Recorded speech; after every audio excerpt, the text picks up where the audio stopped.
Messieurs, rebonsoir. J'espère que vous passez une agréable soirée. Qui a cassé la cruche de Dame Marthe? Le saurons-nous? Retournons dans notre justice de paix du canton Buzoum, où nous avons laissé nos protagonistes et où le jugeat d'entente, tant bien que mal, d'orienter le cours de l'instruction dans un sens bien déterminé. Avec quel objectif? C'est ce que nous allons découvrir.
Si je puis vous parler franchement, il me semble que la chose se prête à un accord.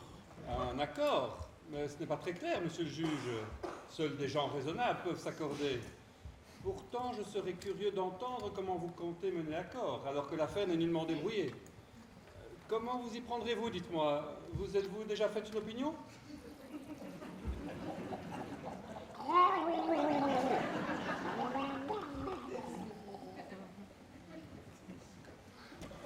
Mon Dieu, si je fais appel à la philosophie, puisque la loi me laisse en plan, c'est le Brecht.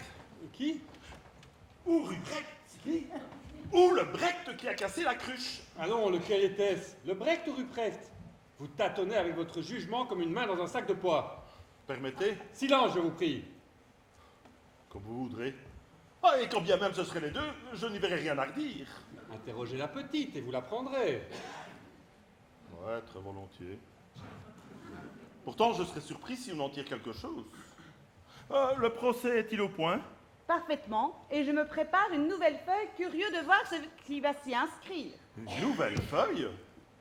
Parle, mon enfant. Parle, mon petit cœur, parle, Genève. Tu entends? Donne à Dieu. Tu entends, mon petit cœur? Donne à Dieu. Donne-lui quelque chose, donne à ce monde quelque chose de véridique. Songe que tu es assis ici au tribunal et que tu ne dois pas affliger ton juge avec des dénégations ou des bavardages qui n'ont rien à voir avec l'affaire. Mais quoi? Tu es raisonnable. Tu sais qu'un juge est toujours un juge, que tel en a besoin aujourd'hui ou tel autre demain. Si tu me dis que c'est le Brecht, c'est bien.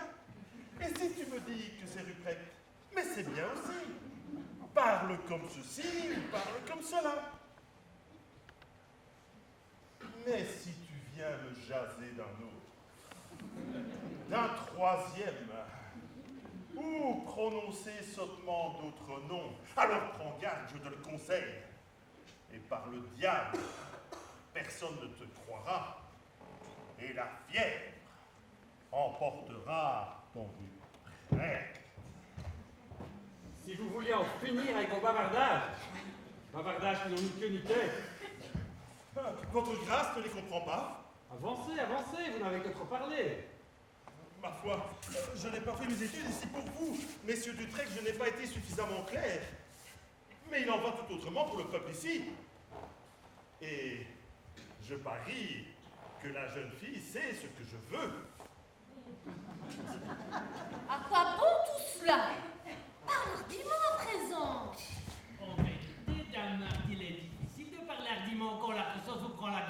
Mais tais-toi, Blanc-bec, il ne bouge pas. Était-ce le Brecht? Était-ce le Brecht? Oh Jésus! Oh Jésus! Oh l'imbécile! Oh Jésus! Comme s'il était une fille perdue! Oh, Allons! Était-ce le Seigneur Jésus? oh, Mesdames Marthe, vous perdez la tête. Laissez la jeune fille tranquille. Elle envoie là des mots terribles pour terrifier l'enfant. En plus que vous n'êtes, nous n'en tirerons rien ainsi. Et la jeune fille va déjà se souvenir. Se souvenir. Te tairas-tu, Butor? Le nom du savetier lui reviendra de mémoire. Appelez l'huissier, hein. Huissier! Là, laissez monsieur le juge, je vais me taire. Elle arrivera bien à sortir son nom. Arrête de me faire la comédie ici. J'ai vécu 49 ans honorablement. Je compte bien arriver à la cinquantaine. Mon jour d'anniversaire est le 5 février. Nous sommes aujourd'hui le 3. Alors, sois bref, qui était-ce? Mais elle me fait pitié, tout ça pour une cruche. Mais laissez-la donc, cette cruche, j'irai la déposer moi-même à Utrecht. Mais pour une cruche, j'aurais tant aimé que ce soit moi qui le cassais. Oh, que tu es mesquin! Vraiment, quelle honte! Au lieu de dire c'est moi qui l'ai cassé, n'as-tu pas honte, Ruprecht, d'avoir si peu confiance en moi? Ne t'ai-je pas donné la main et dit oui quand tu m'as demandé Ève, veux-tu de moi? Penses-tu que tu ne vailles pas le savetier? Et quand bien même tu m'aurais vu par le trou de la serrure boire à la cruche avec le Brecht, tu aurais dû penser Ève est honnête, tout s'expliquera à son honneur. À supposer que c'eût été le Brecht. Sur la mort éternelle, je te l'aurais confié à toi seul, mais pas devant les voisins, les domestiques et les servants. À supposer que j'ai des raisons de le cacher. Pourquoi ne puis-je pas, dit Ruprecht? Oui, pourquoi ne puis-je pas, forte de ta confiance, dire ici que c'était toi? Pourquoi ne le devrais-je pas? Pourquoi ne le devrais-je pas? Mais alors, mais dis-le, si ça peut t'éviter d'aller en prison. Oh, le scélérat, l'ingrat, tu mériterais que je m'évite la prison. Tu mériterais que d'un seul mot, je rétablisse mon honneur et t'envoie toi à ta perte. Eh bien, et ce seul mot ne nous le fait pas attendre. Ainsi, ce n'était pas Ruprecht. Non, monsieur, ce n'était pas Ruprecht, puisque lui-même veut qu'il en soit ainsi. C'est seulement à cause de lui que je le taisais. Ruprecht n'a pas cassé cette cruche, et quand il le nie, vous pouvez le croire. Ce n'était pas Ruprecht? Non, mère, et quand je l'ai dit hier, c'était un mensonge. Oh! Je te casserai les os à toi! Faites comme vous voudrez. Dame Marthe. Hé, huissier, allez jeter-la dehors, la maudite guenon. Pourquoi faut-il que ça soit justement Ruprecht? A-t-elle tenu la chandelle? La jeune fille doit bien savoir que je suis un gredin si ce n'est pas le Brecht. Était-ce le Brecht? Était-ce le Brecht? Allons, parle, mon petit cœur. N'était-ce pas le Brecht? Oh, le honteux, le misérable, comment pouvez-vous dire que c'était le Brecht? Et la jeune fille, est-ce là tout le respect que vous devez au juge? Oh, ce juge-là, il serait bon à être lui-même devant la justice comme un pauvre pécheur. Lui qui sait le mieux qui c'était. En effet, n'avez-vous pas vous-même envoyé hier le Brecht avec le certificat devant la commission de recrutement à Utrecht? Comment osez-vous dire que c'était le Brecht alors que vous savez pertinemment qu'il était à Utrecht? Mais qui donc alors? Et si ce n'est pas le Brecht ni Ruprecht, que fais-tu, ma petite Ève? Ma foi, monsieur le juge, avec votre permission, laissez-moi vous dire qu'en ceci, la petite n'aurait peut-être pas menti. En effet, j'ai croisé moi-même le Brecht. Il était 8h du matin, et si on n'avait pas mis le bougre bancal comme il est dans la carriole, il n'aurait pas encore clopiné à 10h du soir. Ce serait peut-être bien un troisième homme. Quoi, bancal, l'imbécile? Mais le gars va bien meilleur train que plus d'un autre. Racontez-nous comment la chose s'est passée. Excusez, votre grâce. En ceci, la jeune fille ne pourra que difficilement vous répondre. Difficilement me répondre. Pourquoi donc? Oui, une jeune enfant un peu idiote, mais brave, hein, brave. Une jeunette à peine confirmée. Ça se gêne encore quand ça voit une barbe au loin. Ça se laisse faire la nuit et quand vient le jour, ça nie tout devant le juge.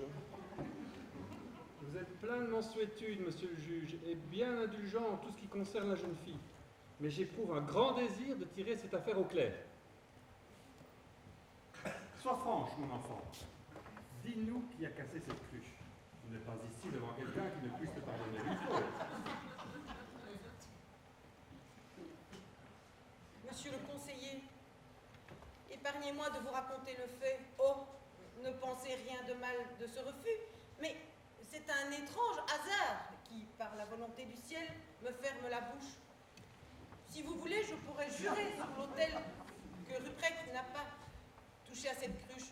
Mais pour le reste, les événements d'hier me regardent moi seul. Je ne puis nommer ici celui qui a cassé la cruche, car il y a des secrets qui ne sont pas miens et qui n'ont d'ailleurs rien à voir avec la cruche. Tôt ou tard, je le confierai à ma mère, mais le tribunal n'est pas le lieu où elle est en droit de l'exiger. En droit non, sur mon âme. Et la jeune fille sait ce qu'elle a à faire. Et si elle veut prêter serment devant la justice, alors la plainte de sa mère tombe de ce fait et il n'y a rien à objecter. Que dites-vous de l'explication, Madame Marthe? Si je n'y oppose pas à l'instant un argument écrasant, c'est parce que la stupeur me paralyse la langue. Il y a des exemples qu'un homme perdu pour se réhabiliter aux yeux du monde ait risqué un faux serment devant le tribunal. Mais qu'on puisse se parjurer à la seule fin d'être mis au pilori, certes le monde voit cela pour la première fois. S'il était prouvé qu'un autre que Ruprecht se soit faufilé dans sa chambre, je la mettrais sur le champ à la porte et je lui dirais: sache que tu as des longs cheveux avec lesquels, à nouveau fait nouveau conseil, tu pourras te pendre. Du calme, Madame Marthe, du calme. Comme je puis heureusement faire la preuve autrement que par elle, qui me refuse ce service, et comme je suis absolument convaincue qu'il s'agit bien de Ruprecht et de nul autre qui a cassé ma cruche, cet entêtement à tout nier me conduit encore à un grave soupçon. Hier cachait peut-être un autre crime que le bris de ma cruche. Sachez, messieurs, que Ruprecht appartient à la conscription, qu'il doit s'enrôler dans quelques jours sous les drapeaux à Utrecht. Beaucoup de paysans prennent la fuite. Qui sait qu'il a peut-être dit Ève, viens, qu'en penses-tu? N'as-tu pas la clé des armoires et des coffres? Qu'elle se soit un petit peu défendue, qui sait par hasard comme je les ai dérangés, si il n'agit pas par vengeance, et elle encore par amour. Oh, la vaurienne! Mais quel discours! Maintenant, les clés, les coffres, les armoires et tout ça! Silence! Lui déserté! À l'affaire, Dame Marthe, des questions de la cruche ici. La preuve que c'est Ruprecht qui l'a cassé. Bien, monsieur, vous n'avez qu'à appeler Dame Brigitte. C'est la tante de Ruprecht. Et elle pourra établir le point principal. Elle a vu hier à 10h30, bien avant que ma cruche ne soit cassée, vous remarquerez bien, Ruprecht en conversation avec Ève dans le jardin. Et comme la fable qu'il nous a contée, et qui nous a sorti et démoli de la tête aux pieds par ce seul argument et ce seul témoignage, je vous laisse juger du reste. Qui m'a vu? Ma soeur Brigitte! Moi! Avec elle! Dans le jardin! Oui, lui, dans le jardin, en conversation avec Ève, à 10h30, bien avant que, comme il le chantait, fait éruption à 11h dans la chambre, en cassant tout. Vu avec Ève, en conversation, tantôt essayant de la caresser, et tantôt, voilà. Sacre nom, j'ai le diable pour moi. Faites venir cette femme. Mais enfin, monsieur! Il n'y a pas un vrai dans tout ça! C'est impossible! Tais-toi, vaurien! Oui, Alfred, car c'est en fouillant qu'on casse les cruches. Monsieur le greffier, faites venir Dame Brigitte.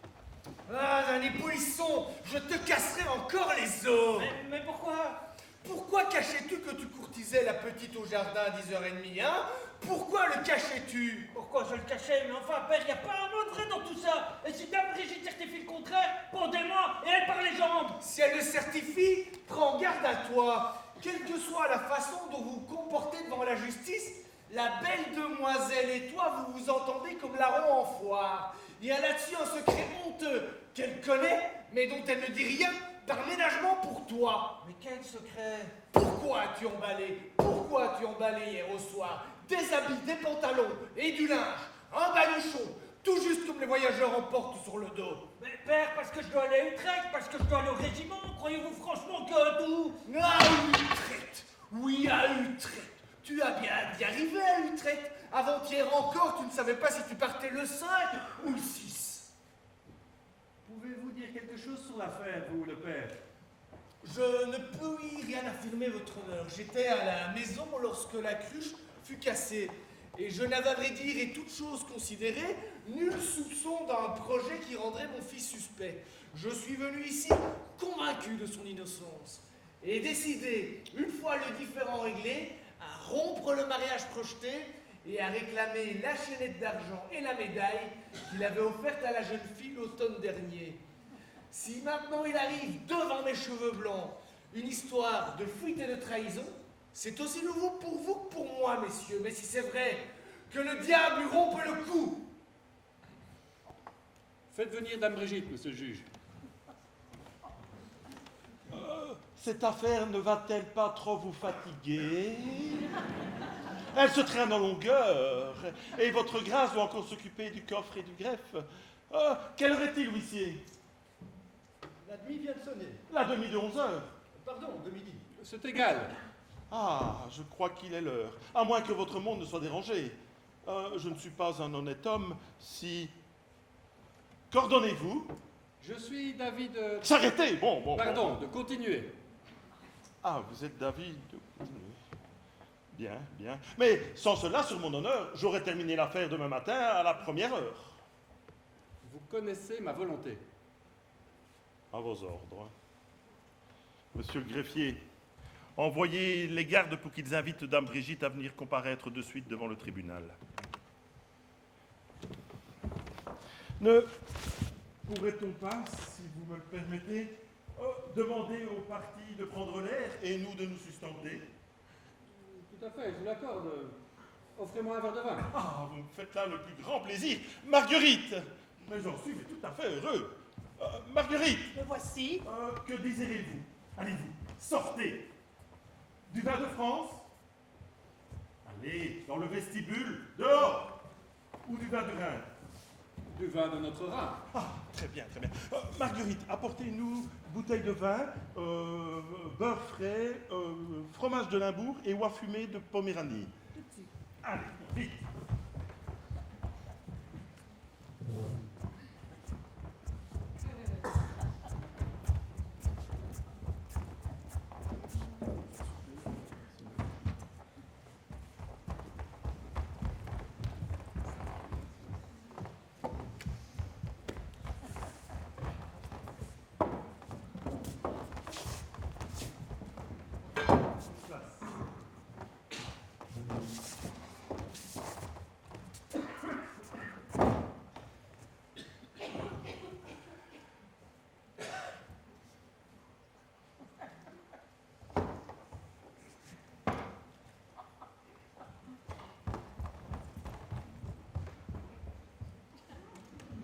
Eh bien, que pensez-vous de ce bon vin? C'est de l'Oppenheimer.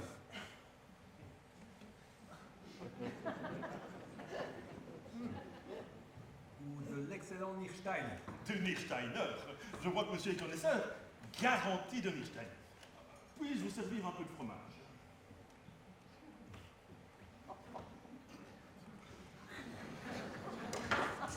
Et permettez, je vais vous resservir un peu de ce bon vin. Dites-moi, comment diable avez-vous attrapé votre blessure, monsieur le juge? C'est en vérité un vilain trou que vous avez là dans la tête. Je suis tombé. Tombé? Et quand ça, hier au soir? Aujourd'hui. En vérité, Ce matin, alors que je déambulais dans cette pièce. Et par-dessus quoi? Par-dessus. Pour vous dire la vérité, par-dessus moi-même. J'ai donné de la tête contre ce poil-là. Pourquoi? Je n'en sais encore rien à présent. Et en arrière? Comment en arrière? Ou en avant? Vous avez deux blessures, l'une devant et l'autre derrière. Mais en avant et en arrière. Comment ça? D'abord comme ceci et puis comme cela. D'abord sur l'arête du poil où je me suis fendu le front et puis du poil à la renverse sur le parquet où je me suis fracassé l'occiput. Oh, vous permettez? Si vous aviez une femme, je supposerais d'étranges choses, monsieur le juge. Ah, comment cela? Je vous vois la figure si bellement égratinée. Oh mon Dieu, les ongles de femme n'y sont pour rien. Je veux le croire. Encore un avantage du célibat.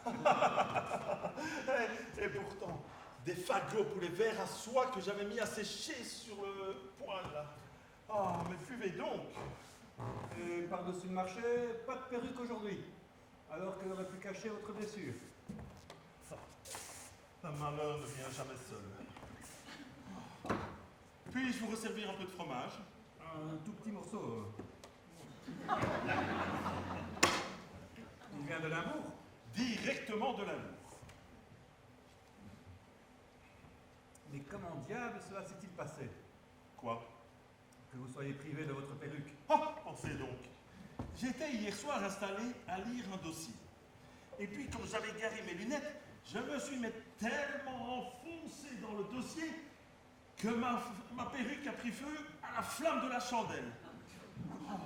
C'est comme si le feu du ciel tombait sur ma tête de pêcheur. J'ai voulu alors retirer la perruque pour la jeter au loin. Mais avant que je n'ai pu défaire les cordons de la nuque, elle brûlait déjà comme Sodome et Gomorrhe. C'est à peine si j'ai pu sauver les 3 poils de ma tête. Quelle malchance. Et l'autre est en ville? Oui, chez le perruquier. Mais buvez donc. Pas si vite, je vous prie, monsieur le juge. Ah, c'est que l'heure avance. Allez, encore un petit verre. Le Brecht aussi a dû faire une mauvaise chute si le drôle a dit vrai.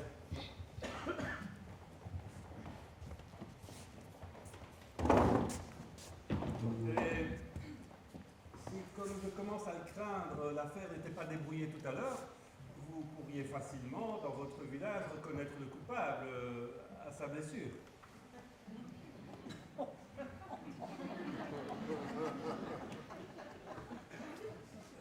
À quelle hauteur est votre fenêtre, Dame Marthe? La fenêtre?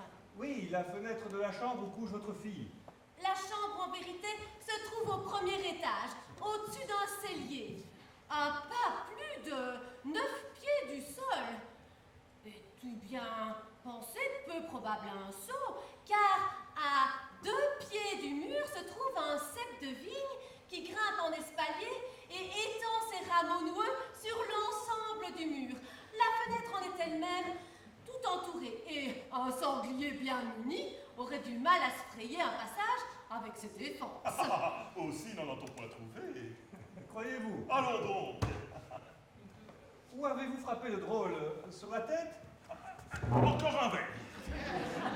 Laissez. Mais si, passez-le-moi. Il est encore à moitié plein. Ah, mais il faut le remplir. Laissez, vous dis-je. Ah, pour faire bon compte, un, c'est le créateur. 2, les ténèbres du chaos. 3, c'est le monde.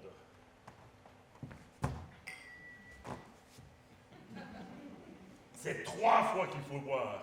Et dans le 3e, on boit du soleil. Et dans les astres, c'est pour les suivants. Bon, allez.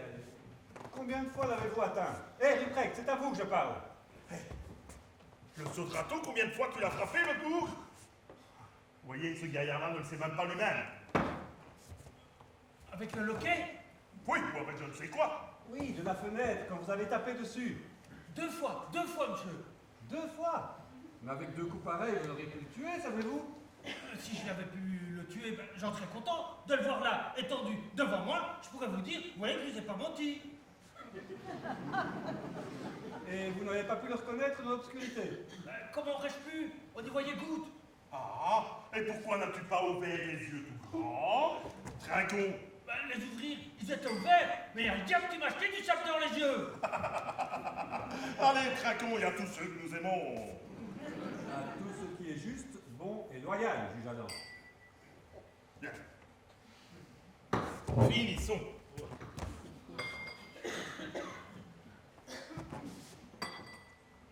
Vous allez bien de temps à autre chez Dame Marthe, juge Adam.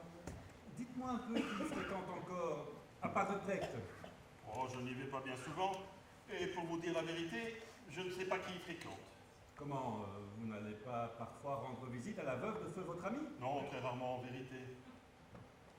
Seriez-vous brouillé, Dame Marthe, avec monsieur le juge? Il dit qu'il ne vient plus vous voir. Brouillé, je ne pense pas que ce soit le mot juste.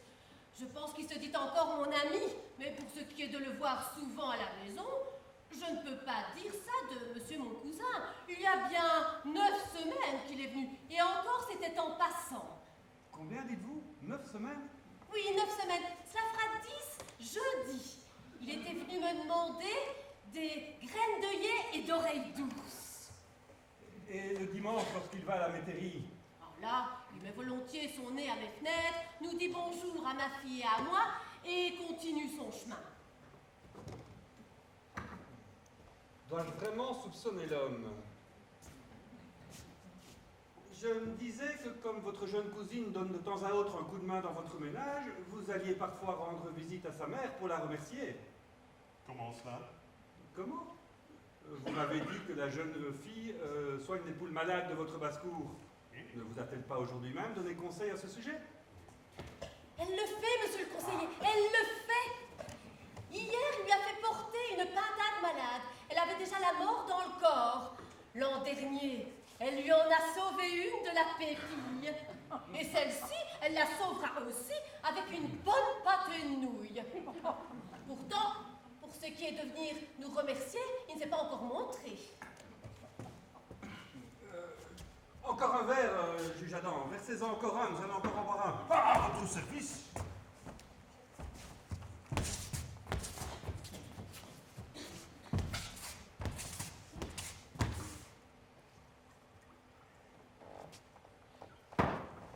À votre prospérité. Le juge Adam viendra déjà tôt ou tard, Dame Marthe. Croyez-vous? J'en doute fort. Ah, si je pouvais offrir à monsieur mon cousin un verre de Niersteiner comme vous en buvez et comme feu mon mari en avait dans sa cave, ça serait une autre affaire. Mais je ne possède, moi, pauvre veuve, rien dans ma maison qui puisse l'intéresser. Cela n'en vaut que mieux. Dame Brigitte est arrivée, monsieur le juge. Avec votre permission, je la fais rentrer. Est-ce là le témoin? Oui, Monsieur c'est le ainsi, Messier. votre grâce. Très bien, reprenons l'affaire. Avançons. Marguerite, Lise, débarrassez-moi la table.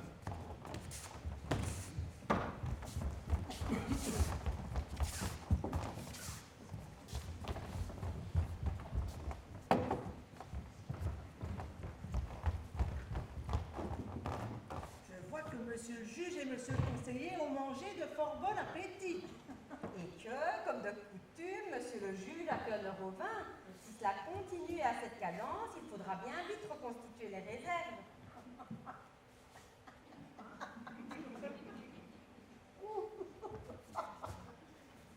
Ne nous fatiguons pas.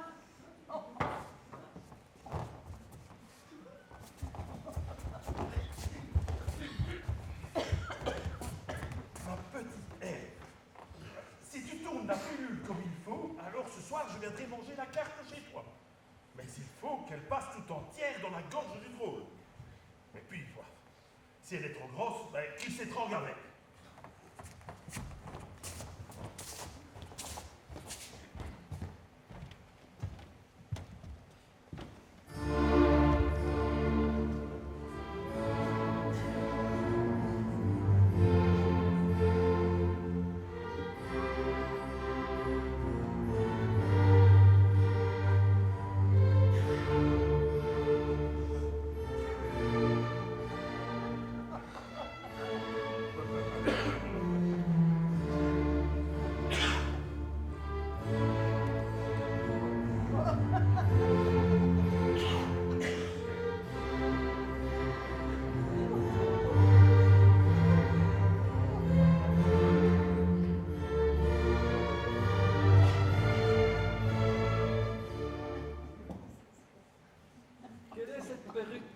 Brigitte nous apporte là? Monsieur le conseiller, Quelle est cette perruque qu'apporte dame Brigitte? Eh bien, excusez. le saurais. Oh, si votre grâce veut faire interroger dame Brigitte par monsieur le juge, elle apprendra sans doute à qui appartient la perruque et le reste s'en suivra. Je ne veux pas savoir à qui elle appartient, mais comment elle est en possession de cette femme? Où l'a-t-elle trouvée? Elle l'a trouvée dans l'espalier chez madame Martrul, accrochée comme un nid dans l'enchevêtrement du pépille, exactement sous la fenêtre de la jeune fille. Comment? Chez moi, dans mon espalier. Monsieur le juge, si vous avez quelque chose à me dire confidentiellement, je vous prie pour l'honneur de la justice de le faire de suite. Moi, Vous n'avez rien à dire. sur mon honneur. Et cette perruque n'est-elle point vôtre? Cette perruque est à moi, monsieur. Ah, n'est-ce pas celle que j'ai confiée à ce gardement-là il y a 8 jours pour aller à Utrecht chez Maître Mel? À qui, quoi? À Ruprecht? À moi? N'est-ce pas celle-là que je t'ai confiée quand tu as été à Utrecht chez le perruquier pour la rafraîchir? Si, vous me l'avez confié. Ah ben pourquoi ne l'as-tu pas remise alors, comme je te l'avais demandé dans la boutique de chez Maître Mel? Mais pourquoi si je l'ai remise à la boutique et Maître Mel, il l'a prise. Oh, remise. Et maintenant, elle pend dans l'espalier de Dame Marthe. Attends, Gredin, tu ne t'en tireras pas comme ça. Il y a là-dessous une histoire de mutinerie. Permettez que j'interroge immédiatement cette dame. Vous aviez confié la perruque? Monsieur le conseiller, quand ce vaurien-là, mardi passé, devait aller conduire les bœufs de son père à Utrecht, il est passé par le tribunal. Et m'a demandé, avez-vous quelque chose de complaisant pour la ville? Mon fils, je lui répondis, comme tu es si complaisant, mais fais-moi mettre un toupet neuf à ma perruque. Mais je ne lui ai pas dit, va, garde-la, amuse-toi avec, et surtout abandonne-la dans l'espalier de Dame Martrul.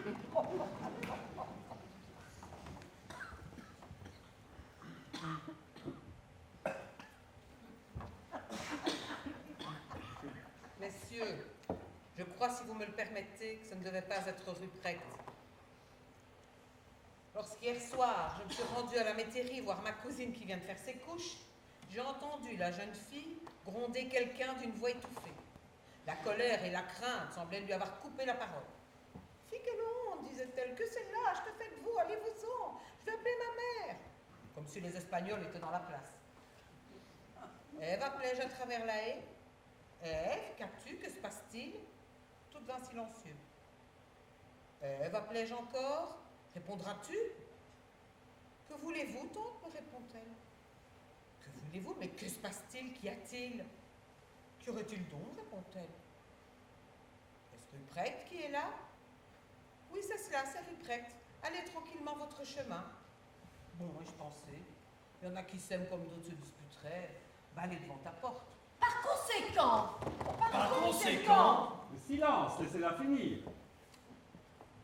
Lorsque je suis revenue de la métairie, il devait être environ minuit, et que je passais dans l'allée des tilleuls le long du jardin de Marthe, je vois tout à coup passer devant moi un individu étrange.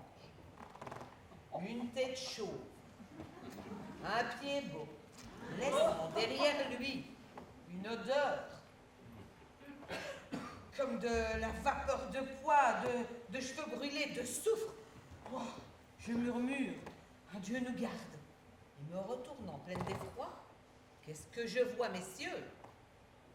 Cette tête dénudée répand en disparaissant dans l'allée des lueurs phosphorescentes. Mais juste ciel! mais Dame Brigitte, êtes-vous folle? Et vous croyez que c'est le diable? Silence. Sur mon âme, je sais ce que j'ai vu. Femme, je ne cherche pas à savoir si c'était le diable. On ne le dénonce pas ici. Si vous pouvez désigner quelqu'un d'autre, bon. Mais faites-nous grâce de récits fantastiques. Votre grâce veut-elle lui laisser achever? Sont-ils stupides? Comme vous voudrez, mais monsieur le greffier Lumière répond de mon témoignage. Comment répond de votre témoignage? Oui, en quelque sorte. Je vous prie humblement de ne pas interrompre cette dame dans sa déclaration. Je ne soutiendrai pas que cela était le diable. Pourtant, une tête chauve, un pied beau, de la fumée derrière lui, ce sont bien les apparences, si je ne me trompe. Continuez. Lorsqu'aujourd'hui, j'ai appris avec stupeur ce qui s'était passé chez Dame Marterule, je suis allée pour chercher après le casseur de cruche que j'avais rencontré la veille. Et là, qu'est-ce que je vois, messieurs? Je trouve dans la neige une trace. Et quelle trace est-ce que je trouve, messieurs, dans la neige? À droite, une marque fine et nettement dessinée, celle d'un pied humain.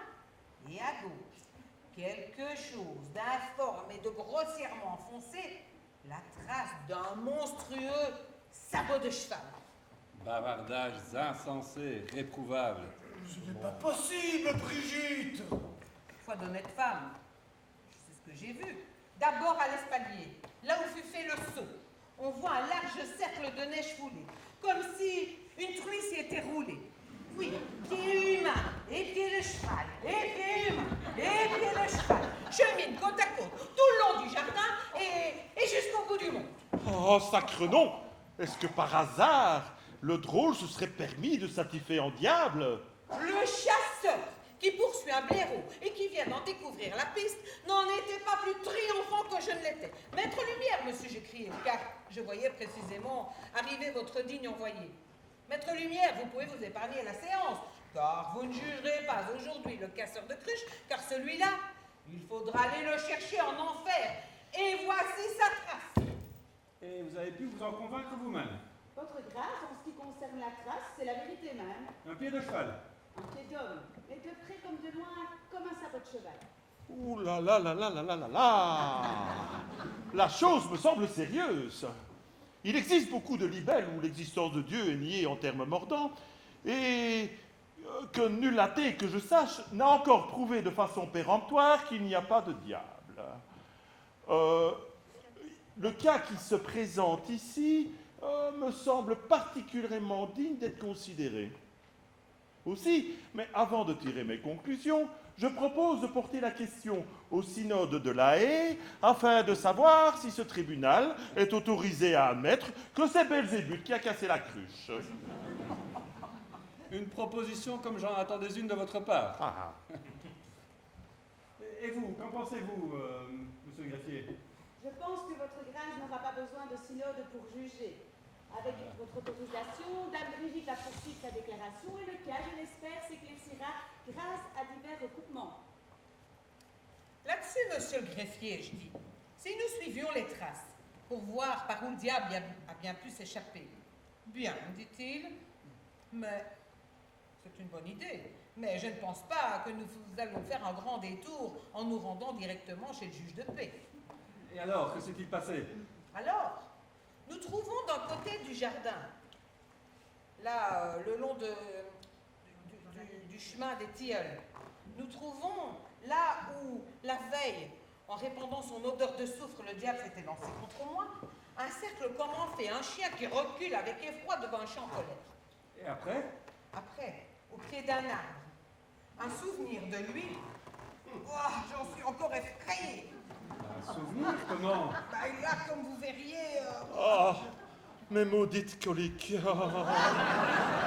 Passez là-dessus, Dame Brigitte. Oh. Où vous a mené la trace? C'est là ce que je veux savoir. Mais ici, chez vous, comme le disait monsieur le greffier. Chez nous, ici. De l'allée des tilleuls, le long du champ du bailli, puis autour de l'étang Carpe, et puis là, tout le long du cimetière, et puis ici, chez le juge Adam. Chez monsieur le juge Adam. Ici, chez moi? Chez vous, oui. Et vous croyez que le diable, il demeure au tribunal? Ah, je ne sais pas s'il demeure dans la maison, mais j'affirme bien qu'il s'est arrêté ici. La trace va pas derrière la maison et s'arrête juste au seuil. Oh oui, mais il devait juste peut-être traverser. Traverser, oui, devant la maison. Et il y avait aussi une trace devant? Excusez votre grâce, pas de traces devant. Devant, le chemin était foulé. Ah, foulé, traversé, oui, mais prenez garde, vous. Vous verrez que le drôle aura fait un mauvais coup ici au tribunal. Et je ne serais pas surpris si ça pue au greffe. Et si mes comptes se trouvent tout dérangés, alors, comme je n'en doute pas, hein, eh ben alors, sur mon honneur, je n'y suis pour rien. Eh non, et moi non plus.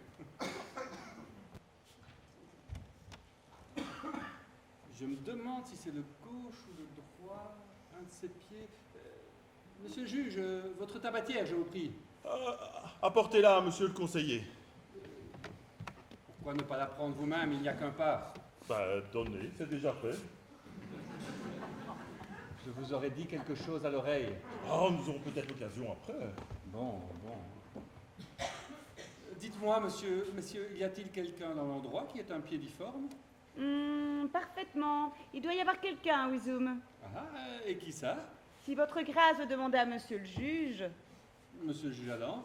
Je n'en sais rien. Je suis en fonction à Wizoum depuis plus de 10 ans, et à ma connaissance, tout y a poussé droit. De qui parliez-vous? Ne cachez pas vos pieds comme ça sous votre table, comme si c'était vous qui aviez fait la trace. Qui? Monsieur le juge Adam? La trace? Quoi? Suis-je le diable? Est-ce cela, sabot de cheval? Sur mon honneur, le pied est excellent. Finissez de suite la session. Un pied. Si le diable en a un pareil, il pourra aller au bal et danser. C'est bien ce que je disais. Comment monsieur le juge aurait pu? Quoi, moi? Finissez de suite, vous dis-je. La seule objection me paraît être ce grave ornement. Mais quel ornement? Mais cette perruque qui vit jamais le diable en pareille tenue. On ne sait bien qu'imparfaitement ce qu'est la mode en enfer. On dit généralement que le diable porte ses propres cheveux. Moi, mais je suis convaincu que sur terre, il porte une perruque pour se mêler aux notables. Coquin, digne d'être ignominieusement chassé du tribunal devant tout le monde. C'est uniquement la dignité de la justice qui vous protège. Terminez la session. Ah, j'espère que... Vous n'avez plus rien à espérer à présent. Retirez-vous de l'affaire. Quoi? Moi, suis le juge Adam. Suis-je le diable? Et j'aurais laissé ma perruque au pied de vigne. Mais non, bien sûr, vous me l'avez dit. La vôtre n'a-t-elle pas disparu dans le feu comme Sodome et Gomorre? Excusez votre grâce, la chatte y a fait ses petits hier. Si les apparences ici me condamnent, vous ne vous pressez pas trop vite. Il s'agit pour moi de mon honneur ou de ma honte. Et tant que la jeune fille se tait, je ne vois pas de quel droit vous m'importunez. Aussi, monsieur le conseiller, puis-je rendre la sentence de suite? Bon, faites-le, rendez-la, qu'on en finisse. La sentence, l'affaire est maintenant résolue. Et c'est Ruprecht, ce gueux, qui est le coupable. Moi? Lui, Ruprecht? Bon, après. Je le condamne au carcan, et comme il s'est conduit de façon malhonnête envers son juge, je le jette au cachot, et il restera le temps que je déciderai après. Moi en prison. Lui au cachot? Ne vous tourmentez pas, mes enfants. Avez-vous fini? Et quant à la cruche, qu'il l'indemnise ou pas, ça m'est égal. Là-dessus, je me retire. Au revoir de la compagnie. Monsieur le juge. Bien, la session est terminée. Et moi, juge Adam, je vous suspends avec effet immédiat. Votre sentence sera bien évidemment annulée en appel à Utrecht. J'y veillerai. En attendant, on ne touchera pas à un des cheveux de Ruprecht. Oh, mon Ruprecht, maintenant je peux le dire. C'est le juge Adam qui a cassé la cruche. C'est lui qui était chez ton Ève hier soir. Allons, attrape-le et arrange-le comme Alors là, avec grand plaisir, j'en fais mon affaire. Le diable, il va plus s'échapper. Il me jettera plus du tape dans les yeux. J'en fais mon affaire. Halte là. N'ajoutons pas du désordre à celui qui existe. C'est à la force publique de rattraper le juge Adam. Huissier, faites le nécessaire et demandez à mon domestique de vous prêter main forte. Je m'en charge, monsieur le conseiller. Soyez rassurés, il n'ira pas très loin. Monsieur le conseiller, une autre menace plane sur notre tête. Si vous ne nous venez pas en aide, nous sommes perdus. Perdu? Comment cela? Mais oui, qu'y a-t-il, ma belle enfant? Sauvez Ruprecht de la conscription. Car cette levée, le juge Adam me l'a confiée en secret, doit partir pour les Indes. Et de là, vous le savez, il ne revient pas un homme sur 3. Aux Indes? Mais que me racontes-tu là? Pour Bantam, monsieur le conseiller. Voici la lettre. L'instruction secrète qui concerne la milice campagnarde et que le gouvernement a envoyée tout récemment. Mais voilà bien l'imposture la plus inouïe, cette lettre est fausse. Fausse? Mais absolument. Monsieur le greffier, dites vous-même si c'est là l'instruction qui vous a été envoyée dernièrement d'Utrecht.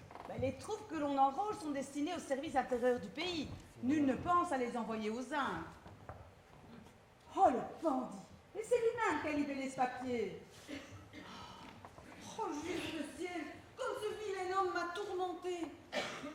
Il est venu à la nuit, dans ma chambre, pour, soi-disant, faire un certificat médical permettant à Ruprecht de ne pas faire son service militaire.